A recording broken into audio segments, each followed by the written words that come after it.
Hey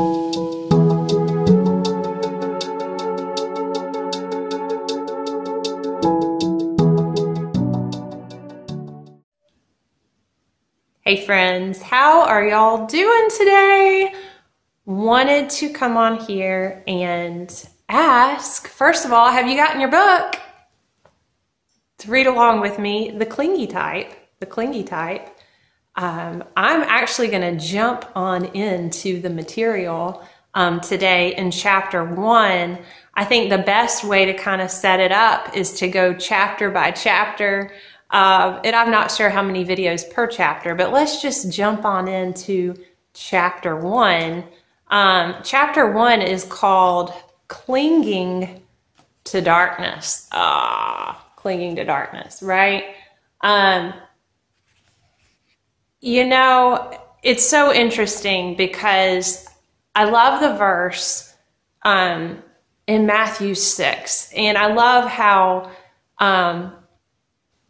you know, Jesus is telling us, like, okay, you know, if the lamp, you know, the eye is like the lamp of the body, right?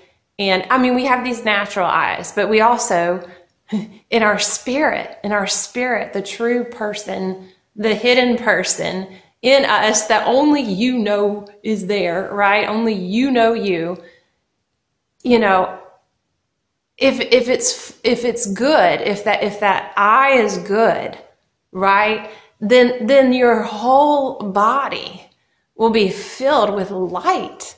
But if it's bad, it'll be filled with darkness, right? But what is so interesting in Matthew 6, you can go back and read it, but the question is posed, how great is that darkness, right? And so in the Clingy Type, who is this dedicated to? If you turn to the dedication, you know, you always think, okay, who should I dedicate my book to, right? Okay, so this book is dedicated to, let me read it. I have to flip through these pages here. Okay, dedication.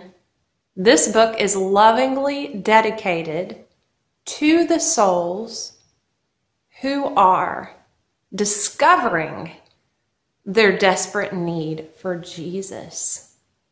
To the souls who are discovering. I like that I use the word discovering. It's a present tense word because it's not just, oh, I raised my hand and I accepted Jesus. It's a discovering need, a day-to-day need where we have to wash our mindsets and our attitudes. And man, you know, when the Lord found me, he found me when I thought, how could I be deserving of love? And he just poured in his unconditional love in my life. So I talk a little bit about, in Clinging to Darkness, I talk about way back to my 20s. Okay, like college years. Okay, let's talk about early 20s, early college years. And you know, we have our formidable years, you know, we have our tender years, especially our teenage years. When you move into college, you know, you're really trying to find relationships. A lot of people, you're going through relationships, you're trying them on, you're trying to see, hey, does this fit me? At least that's what I was doing. But I ran into relationships that really I should have gotten rid of. It was not fitting well for either one of us for a long time. And I kept clinging to those old relationships, right? Player types, people that I knew did not want to have a relationship with me, but I was trying to cling to the idea, and instead of just seeing for something as it actually was. And so, you know, my self-esteem had gotten so low from walking that destructive path I kept thinking, well, I still had the need of wanting to be loved, right? I still wanted to be loved. And so I had the brilliant idea of I will just research what attracts men, and I will just be that person. I'll do whatever I need to do. I'm going to be the person that somebody wants. And so I read, okay, clingy, neediness, all that is bad. So I was like, okay, I'm going to be an independent, assertive person, and I'm going to project that into my new relationship.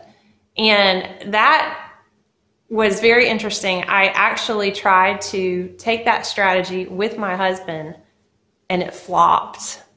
It flopped because he actually fell in love with the real me. He didn't fall in love with super independent, walled off Jenny.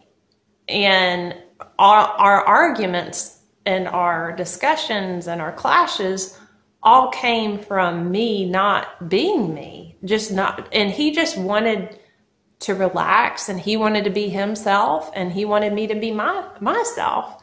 But my insecurities, the more I tried to control and to present a facade from, and you don't even do it. Sometimes you're subconsciously doing it, but we are driven because we all have this innate desire to be loved, right?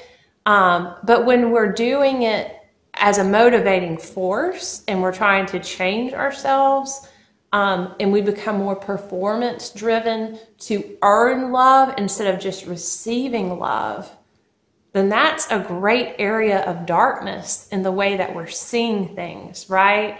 And so sometimes we have to learn to let go of how are we seeing things. And I even, as I'm saying, learn to let go how I'm seeing things.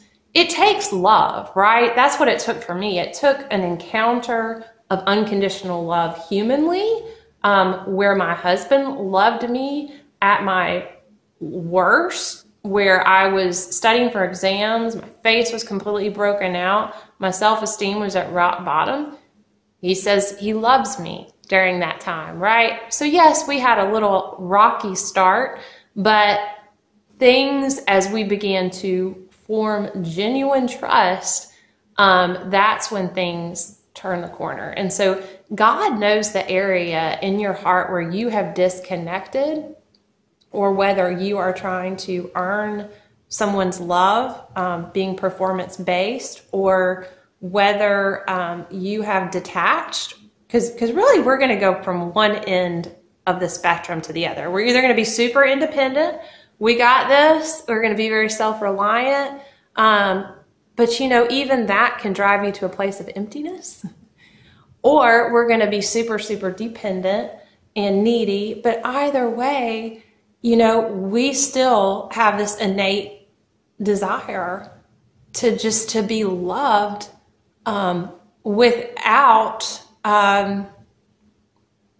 conditions, without parameters, And so the clingy type, I talk about clinging to darkness. This is in chapter 1. I'm just kind of brushing on it. But I thought about that chapter, and you go back and read it in Matthew 6, and it really... Matthew 6, pose it to your heart.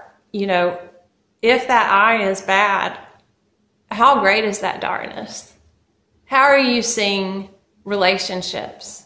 How are you seeing other people? Is it through a lens of bitterness? Is it through a lens of disappointment? Is it through a lens of suspicion? We should use discernment, but what is your lens? Is your lens through bad self-esteem, or is it through trying to earn love, or is it simply just showing up for who you really are in Christ? And so, we want to ultimately find our identity in Christ. That is what's going to center us. That is what's going to cause us to rise up in eternally rooted confidence.